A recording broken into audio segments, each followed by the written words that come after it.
I always enjoy doing camera reviews, and I use different media to find out about the cameras. Sometimes I will have personal experience of having used the camera when it was new. Sometimes I will have old photographic magazines which will have reviews of the camera. I will obviously look at the internet, and I normally get a lot of feedback and a lot of information from those sources. But just occasionally you get a camera where there isn't much information online, and to your surprise sometimes it can be a relatively modern camera. And I found that happen today when I was looking up this Samsung Fino 105S. And it's a compact camera that I had to go with in the summer, and I was quite surprised with the good results I got from this camera. And this evening, when trying to do some research, fascinating that there isn't an awful lot about this camera. Maybe because it hasn't got the name of Nikon Pentax Olympus, because it's a make of camera which isn't well known for making cameras, but they are a very well known brand. I don't know, I couldn't even find a Wikipedia entry.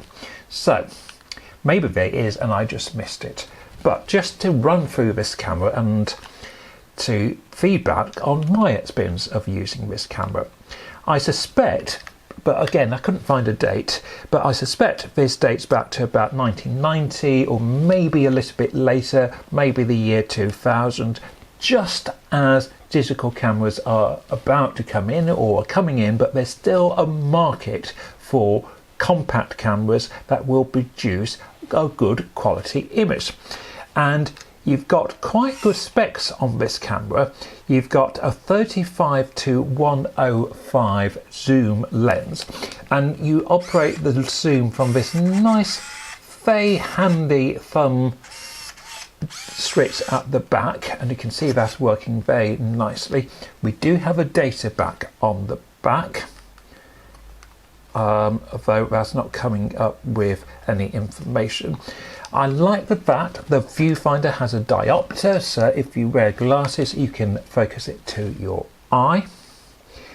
Really easy to load, I found. Loaded really nicely and nice and light tight. I had no leaks with this camera. You have a little LED to tell you when the focus is fine. You've got quite a good information LED crystal display at the top here that tells you whether you've got a flash on. It tells you what length of focal length you've got. As you zoom, it tells you your focal length. I mean, you can see if it's a 105 there, but it tells you precisely. There's an efficient flash, it's automatic focusing, rewinds at the end of the film. If you do have to change halfway through, you've got a little switch there. It takes a 123 battery, which isn't the cheapest, but it's fine and easily obtainable. And that is about it, about using it. It was a bright day when I visited Bridport with this camera, and I walked through the fields from the auction house which I was visiting to the town, and as you can see, these photographs are crisp and bright and sharp. This is by the little stream leading by the industrial estate. The shadows were nice, depth of field is good. It is basically a point and shoot camera. The clouds are coming out very nicely there. The tonal range I really like.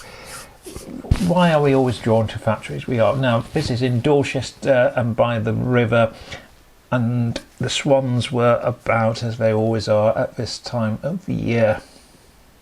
The zoom was a tiny bit soft. I wouldn't say it was the crispest zoom. Again, not too bad. I suppose into the light is always a test on the camera, and that's fair. Bit grey, but fair. Again, good depth of field, nice and sharp.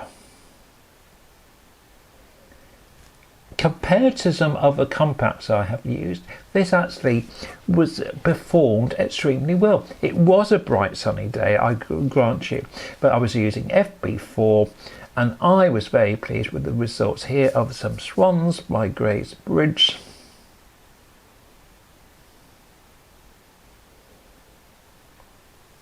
Again, this was taken in an evening walk and the light was beginning to go a bit dim. That's a flash, and I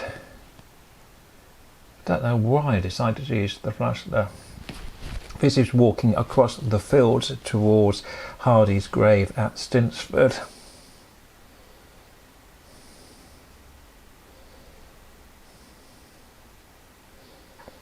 Quite nice grey skies.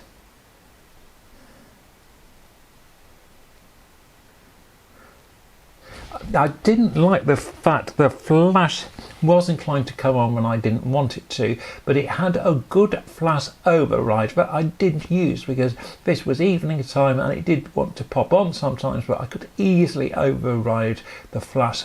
I didn't particularly want to frighten the sheep. I quite like these power lines. Again, the telephoto lens worked very well here. You can see that's a bit wide angle as opposed to the zoom I used before. And again, it's getting quite, the light is going a little bit here, but the camera, I think, is performing very well.